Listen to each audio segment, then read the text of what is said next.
మా బకాయిలు చెల్లిస్తారని, ఎప్పటికప్పుడు డిఏలు చెల్లిస్తారని, మంచి పీఆర్సీ ఇస్తారని, పీఆర్సీ ఆలస్యమైతే ఈలోపు ఐఆర్ చెల్లిస్తారని, మా సరెండర్ లీవులు వస్తాయని, మా ఎర్రన్ లీవులు వస్తాయని, మా జీతబత్యాలు ఎప్పటికప్పుడు బకాయిలు లేకుండా ఉంటాయని చెప్పని ఎంతో ఆశతో ఉన్నాం. ఈ ప్రభుత్వం వచ్చిన తర్వాత ధరలకు అనుగుణంగా ఎప్పటికప్పుడు చెల్లించాల్సినటువంటి డిఏలు ఒక్క డిఏ కూడా ఈరోజు కూడా ఈ ప్రభుత్వం వచ్చిన తర్వాత చెల్లించలేదు. మరి చెల్లించనందువల్ల ఎప్పటికప్పుడు ధరలు ఆకాశాన్ని అంటుతున్నాయి, కానీ జీతాలు మాత్రం పెరగటం లేదు. ఈరోజు 5 డిఏలు సుమారుగా 10% పైన, 10% పైన, 100కి 10 రూపాయల పైన ఈరోజు ప్రభుత్వం విడుదల చేయాల్సిన బకాయిలే ఉన్నాయి ఈ ప్రభుత్వం వచ్చినాక. అది కాకుండా ఈ 2 సంవత్సరాల నుంచి ఆ డిఏలకి అరియర్స్ ఎన్ని వేల కోట్లు రావాలో లెక్కేయండి. ఈ ఎప్పుడు చెల్లిస్తారో చెప్పండి. ఇంతవరకు ప్రకటన లేదు, అరియర్ సంగతి లేదు. అదేవిధంగా 3 సంవత్సరాల క్రితం నుంచి అమలు కావాల్సినటువంటి పీఆర్సీ ఈ రోజుకు ఆ పీఆర్సీ కమిషన్ నియామకం కూడా లేదు. గత ప్రభుత్వం పీఆర్సీ కమిషన్ నియమిస్తే ఆ నియమించిన కమిషనరు జూన్ 2024లో రాజీనామా చేస్తే ఆయన స్థానంలో ₹1 ఖర్చు లేకుండా ఇంకొకరు అపాయింట్ చేసే అధికారిని కూడా ఈ రోజు కూడా అపాయింట్ చేయకపోతే తీవ్ర మనోవేదనకు గురవుతున్నారు ఉద్యోగులు. సరే, పీఆర్సీ నుంచి మళ్ళా అమలు చేసే టయానికి మధ్యలో మధ్యంతర వృత్తి ఐఆర్ ప్రకటించే సాంప్రదాయం కొన్ని దశాబ్దాలుగా వస్తుంది. గత ప్రభుత్వ హయాంలో కూడా 27% ఐఆర్ తీసుకున్నాం. మరి అటువంటి పరిస్థితుల్లో మేము అధికారంలోకి రాగానే మంచి ఐఆర్ ప్రకటిస్తామని చెప్పినటువంటి ప్రభుత్వం ఆ ఊసే ఇప్పుడు ఎత్తటం లేదు. అదేవిధంగా ఈరోజు ఒక్క సరెండర్ లీవ్ కూడా పోలీసులైతే చాలా తీవ్రంగా బాధపడేటువంటి పరిస్థితి. ఏ ఒక్క ఉద్యోగికి సరెండర్ లీవులు దాదాపు 7,000 కోట్ల పైచీలకు సరెండర్ లీవులు బకాయిలు ఉన్నాయంటే ఆలోచించండి. మీరు వచ్చిన తర్వాత ఆర్థికంగా ఏ ఒక్క ప్రయోజనానికి కూడా మాకు ఏమి ఇవ్వాలో ఏమి ఇవ్వకూడదో చర్చించినటువంటి దాఖలాలు కూడా లేదు. గత సంవత్సరం 18/10/2025న గౌరవ ముఖ్యమంత్రి గారు ఉద్యోగ సంఘాలతో చర్చించినప్పుడు అతి త్వరలో మేము పీఆర్సీని ప్రకటించేదానికి, అదేవిధంగా మిగిలిన విషయాలు ఆర్థికపరమైన అంశాలు చర్చిద్దాం, ఆర్థికేతర అంశాల వరకు ఇప్పుడు చేసుకోండి అని చెప్పి అన్నారు.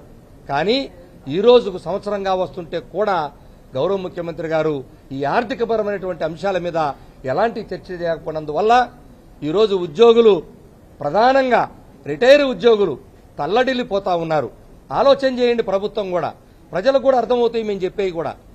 ఒక రిటైర్ అయినటువంటి ఉద్యోగి తనకి ఎన్ని లక్షలు రావాలో, ఎప్పుడు ఇస్తారో, ఎలా ఇస్తారో తెలియకపోతే సర్వీసులో ఉన్నప్పుడు ఉద్యోగికి కనీసం పే బిల్ వేయటానికే తోటి ఉద్యోగి సహకరించడు. అలాంటిది రిటైర్ అయినటువంటి ఉద్యోగి తను ఎక్కడని బిల్లు పెట్టుకోవాలి, ఎవరినని అడగాలి, ఎంతని రావాలి. ఒకవేళ ఈ లోపు ఆ రిటైర్ ఉద్యోగి చనిపోతే ఆ బకాయిలు ఎవరికి చెల్లించాలో దిక్కులేని పరిస్థితుల్లో ఈరోజు ఉద్యోగుల కుటుంబాలు ఉన్నాయి. ఎంత దారుణం చూడండి, ఎంత బాధేస్తో చూడండి. ఏదో ఉద్యోగులు మేమేదో ఉద్యమాలు చేయాలని రోడ్డు మీదకి రావడానికి ప్రయత్నం చేయట్లేదు. మాకు రావాల్సిన జీతబత్యాల డబ్బులు ప్రభుత్వాల బకాయిలు పెడతా ఉంటే ఏం చెప్పాలో దిక్కు చేసిన పరిస్థితుల్లో ఈరోజు ఒక రిటైర్ ఉద్యోగి ఏం చేయలేలో పరిస్థితుల్లో అర్థం కాకుండా, లేదో కాంట్రాక్ట్ ఉద్యోగిని సకాలంలో రెగ్యులర్ చేయక సంవత్సరాల తరబడి కొంతమందిని చేసి కొంతమంది చేయకుండా వెళ్ళిపోతే వాళ్ళ పరిస్థితి అర్థం కావట్లేదు. లేదు ఒక అవుట్సోర్సింగ్ ఉద్యోగి కేవలం 10,000 12,000 తీసుకొని ప్రభుత్వ సంక్షేమ పథకాలు కూడా అతనికే కాదు అతని కుటుంబ సభ్యులకు కూడా ప్రభుత్వాలు రద్దు చేస్తే దిక్కుదోసిన పరిస్థితుల్లో అవుట్సోర్సింగ్ ఉద్యోగి జీతం పెరక్క తను కూడా సమానమైన పని చేస్తా ఉన్నాడు మాతో పాటు, కానీ జీతం సమానం లేదు. ఇది ఎంత బాధాకరం. మరి ఇన్ని ఆర్థికంగా ఉద్యోగులు చితికిపోతా ఉంటే ప్రభుత్వం కనీసం చర్చించకుండా మేము ఉద్యమానికి ముందుకెళ్తుంటే అన్నా కూడా కనీసం ప్రభుత్వం ఇంతవరకు ఎలాంటి చర్చకు ఉపక్రమించబట్లేదు. అందుకనే ఏపీజేఎస్ అమరావతి ఉద్యోగ సంఘాలు, శాఖాపరమైన సంఘాలందరం కూడా ఉమ్మడిగా నిర్ణయం తీసుకొని ఇప్పటికే ఉద్యమ బాటకి సిద్ధమవుతున్నాం. అందులో భాగంగా అన్ని జిల్లాల్లో నాయకత్వాన్ని, జిల్లా నాయకత్వాన్ని, డివిజన్ నాయకత్వాన్ని బలోపేతం చేసే భాగంగా ఇప్పటికే పర్యటనలు చేస్తా ఉన్నాం. రేపు అంటే వచ్చే నెల జూలై 12న మొట్టమొదటి సన్నద్ధ సభని శ్రీకాకుళంలో శ్రీకారం చుడుతున్నాం. అది సాధారణ ఉద్యోగులతో. ఇప్పుడు మేము తిరిగేదంతా కూడా నాయకుల్ని సంసిద్ధం చేస్తున్నాం. సాధారణ ఉద్యోగులతో జూలై 12న మొట్టమొదటి సభని శ్రీకాకుళంలో ఉద్యమ సన్నద్ధ సభని నిర్వహిస్తాం. 21వ తారీఖున రాయలసీమలో అనంతపురంలో ఉద్యమ సన్నద్ధ సభ నిర్వహించబోతున్నాం.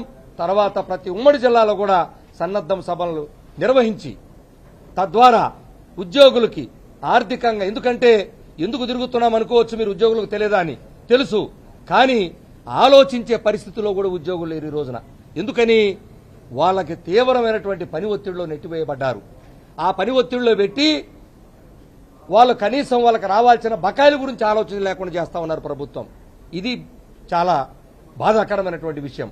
అయ్యా నీకు ఎంత రావాలని నాయకుడిని అడిగిన, ఉద్యోగిని అడిగినా, సార్ నేను సర్ ప్రోగ్రాంలో నన్ను ఒకడంటాడు, ఇంకో ప్రోగ్రాం ఇంకోడంటాడు. ఎవరికి వాళ్ళు గందరగోళంలో నెట్టవేయబడ్డారు. అందువల్లే ఈరోజు ప్రతి ఒక్కరిని అవేర్నెస్ చేసుకొని ఉద్యమానికి ఏపీ జేఏసీ సమరం సిద్ధమవుతుంది. కలిసి వచ్చేటువంటి సంఘాలను జేఏసీలను కూడా కలుపుకొని ఇప్పటికే ఏపీఎన్జిఓ జేఏసీ కూడా వాళ్ళు కూడా ఉద్యమ కార్యాచరణని త్వరలో వాళ్ళు కూడా మొదలు పెట్టబోతున్నామన్నారు. అవసరమైనప్పుడు ఐక్య ఉద్యమాలకు కూడా ఏపీ జేఏసీ అమరావతి పక్షాన సిద్ధంగా ఉంటామని చెప్పి తెలియజేస్తూ, ప్రభుత్వం ఎప్పటికైనా స్పందించి ఉద్యోగులకు రావాల్సినటువంటి ఆర్థికపరమైనటువంటి అంశాల్లో ఏదో ఒక చర్చ జరపకపోతే ఈ ఉద్యమం ద్వారా భవిష్యత్తులో రాబోయేటువంటి ఉద్యమం వల్ల ప్రజలకు ఏదైనా అసౌకర్యం కలిగినా, ఏదైనా ఇబ్బందులు వచ్చినా, లేదు ప్రభుత్వం ఏదైతే ఇప్పుడు చేపట్టేటువంటి పెద్ద పెద్ద కార్యక్రమాలు, ఉదాహరణకు రెవెన్యూ శాఖలో ఈరోజు ఓటర్ లిస్టుల నవీకరణ కానివ్వండి, లేదా పాస్బుక్ల ప్రక్రియ కానివ్వండి, రీసర్వే ప్రక్రియ కానివ్వండి, సెన్సస్ ప్రక్రియలు కానీ ఏదైనా సరే వాటికి ఆటంకం జరిగితే దానికి బాధ్యులం మేం కాదు. మా ఉద్యోగుల కార్యక్రమాల్లో పాల్గొంటే వాళ్ళ జోలు వచ్చినా కూడా మేము ఒప్పుకునే ప్రశ్నే ఉండదు. కాబట్టి ప్రభుత్వం ఆలోచన చేసి ఇవన్నీ గమనంలో పెట్టుకుని ఉద్యోగుల ఆర్థికపరమైన అంశాల్లో చర్చించాలని మీ ద్వారా ప్రభుత్వాన్ని కోరుతా ఉన్నాం.